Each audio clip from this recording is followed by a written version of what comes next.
Muy buenos días, yo soy Alejandro Pérez Dávila y el día de hoy vamos a hablar sobre la catástrofe ultravioleta.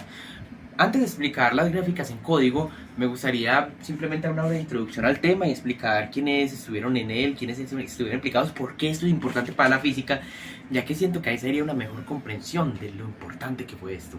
Primero, ¿qué es un cuerpo negro?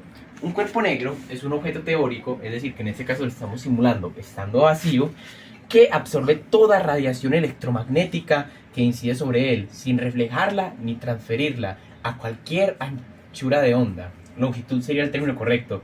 Es decir, que se queda aquí, interactuando con todas las paredes del cuerpo negro. ¿Por qué eso es importante? Porque nos ayudaría a comprender cómo interactúan las radiaciones electromagnéticas entre ellas y a la misma vez la aplicabilidad que estas tienen en un sistema más práctico. Inicialmente, aquellos que trataban de explicar la relación que se puede encontrar entre la radiación y la longitud de onda fueron, aquí tengo la hojita con las fórmulas, fueron Rayleigh, Maxwell, que ya hemos hablado de él con respecto a la luz, y Jeans, quienes hicieron la siguiente fórmula. Esperen un minutico, producción me enfoca.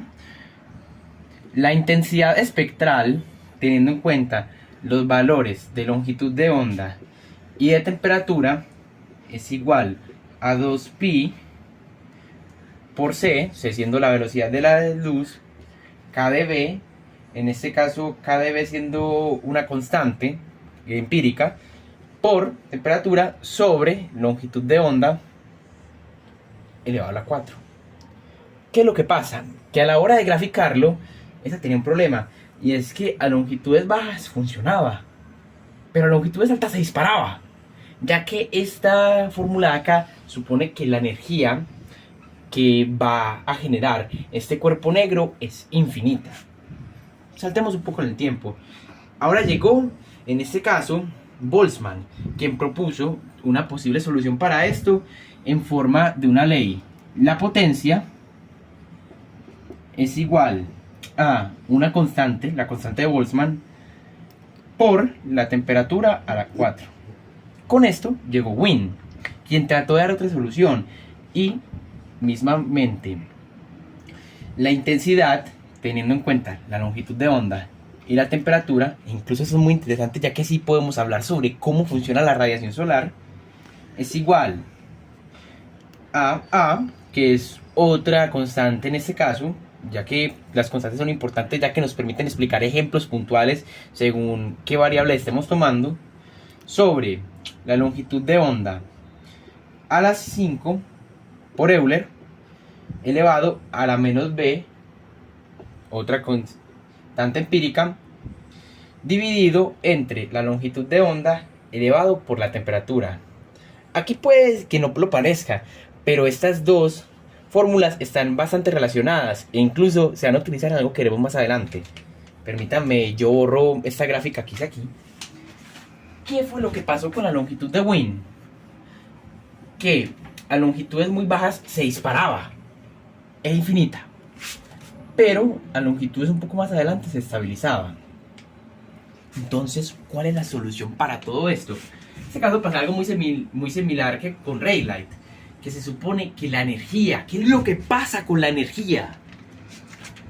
Entonces fue a los 900, muy importante, toda esta catástrofe, que básicamente fue todo el caos que generó el no saber cómo hacer estas gráficas, ocurrió entre finales del siglo XIX e inicios del siglo XX, llegaría otro científico, llegaría Planck, quien haría la siguiente fórmula. La energía es igual a la constante de Planck, que también tiene similitudes con la de Boltzmann, por la frecuencia. En este caso es algo diferente. ¿Pero por qué la frecuencia? Porque pensaba que la energía era transferida en lo que él llamaba paquetes.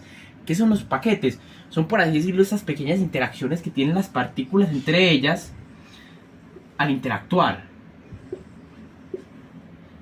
Él no lo sabía, pero esto antecedió a la física cuántica, ya que esto en realidad eran las partículas que están dentro de los átomos que chocan entre ellas, las micropartículas, que provocan diferentes fenómenos.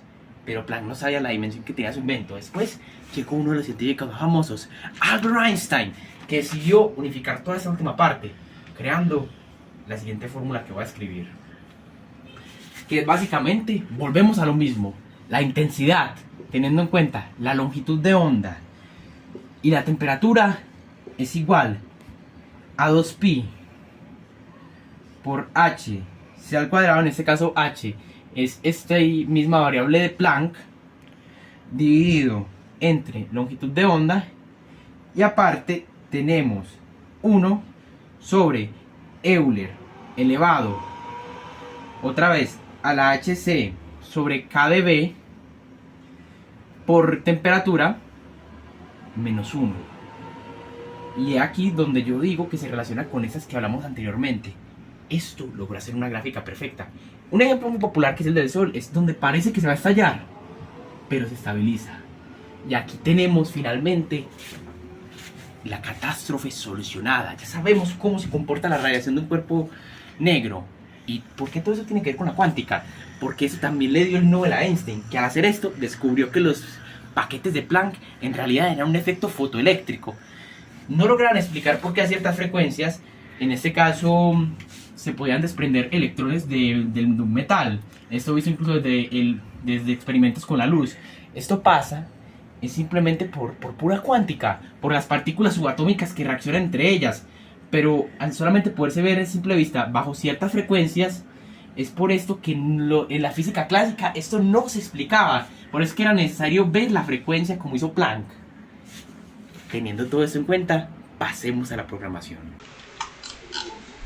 Bueno, ya ahora que estamos en mi computadora, en Google Colab tenemos los dos códigos, tanto el código que finalizamos en la clase anterior, como este último aplicando la fórmula que hizo Einstein y la ley de Planck. Empezamos por la anterior, que de hecho utiliza la fórmula de Boltzmann, y como podemos ver pasa algo muy similar que con Wien, que es que bajo longitudes de onda muy bajas hay un conflicto, se va hacia arriba, hacia el infinito, pero mediante va creciendo se va normalizando. En este caso es muy importante, de hecho en este otro código la tengo, poner la constante de Boltzmann, ya que esta permite precisamente eso, que en valores de frecuencia altos no haya conflicto, si funcione efectivamente. Primero importamos las dos librerías que vamos a utilizar. En este caso NumPy es importante, ya que como demostré en el tablero, en la fórmula de Einstein el denominador tiene un exponente algo grande, por lo cual es importante utilizar np.exp, que nos permite hacer exponentes con varios dígitos sin que se llegue a tener algún conflicto en el sistema o sin que se demore mucho cargando. Tenemos la constante de Planck, la velocidad de la luz, en este caso puesta en Euler. Pedimos al usuario que inserte la temperatura para que sea algo más interactivo, y pasa algo interesante con longitud de onda. En este caso podemos colocar diferentes valores, incluso le podríamos llegar a pedir al usuario que coloque alguno, pero entre más valores más exactas van a ser las medidas. Y de hecho, según mi investigación, valores básicamente de 1 Euler 12 a 1 Euler 16 son bastante interesantes, y de hecho utilizan en varias páginas, como en este caso, de hecho ya que la tenía abierta, como puede ser en PHET, que es básicamente para que no haya ningún conflicto con la fórmula puesta previamente. Para esa clase de magnitudes físicas es muy importante utilizar el número de Euler. Y finalmente, básicamente calculamos la radiación espectral utilizando la función que definimos para la ley de Planck con estos dos datos que tenemos anteriormente. Y simplemente creamos la línea, en este caso poniéndole una label, es decir, que tenga esta cajita acá que nos especifica esta línea que significa, y el título, en este caso la magnitud representada en el eje Y y en el eje X, y finalmente la gráfica. Esto es algo muy interesante, ya que si bien los valores numéricos pueden parecer algo diferentes, en este caso dice con 5800 Kelvin, que es la temperatura media del Sol, pues puede parecer algo diferente debido a las medidas a la página de PHET, pero si nos fijamos bien la curva es bastante similar. Lo que pasa es que en este caso estamos midiendo la longitud de onda en esta medida acá, incluso en nanómetros, y yo en este caso la estoy midiendo en hercios. Entonces realmente es un cálculo igual, sino que varía la magnitud. que teniendo en cuenta que lo que queremos saber, incluso como yo explicaba en el caso de Planck, nos sirve de mucho saber la frecuencia, ya que esto nos permite básicamente calcular cómo se están enviando los paquetes, o sea, en esa radiación espectral, cómo están funcionando los paquetes de energía. Entonces realmente podemos evidenciar que funciona bien. De hecho, quería también hacer la prueba de valores, en este caso numéricos normales, y también nos va a poder generar la curva. Oh no, hay una doble coma. Y en este caso también nos va a poder generar la curva. Voy a poner el mismo valor, pero desde aquí me avisa que hubo un pequeño conflicto, en este caso con la función de la ley de Planck, y nos genera algo que se ve extraño. Es por lo mismo que mencionaba antes. Para lograr unas exactitudes físicas mejores es mejor utilizar valores de Euler. Por ejemplo, para que no se empiece desde la izquierda del todo de lo que podría ser nuestro punto de referencia, sino que podamos ver cómo empieza, cómo sube y cómo vuelve a normalizarse, en este caso, la energía. Ponemos otra vez los números de Euler y efectivamente funciona. Esto fue todo el video, espero les haya gustado y me despido.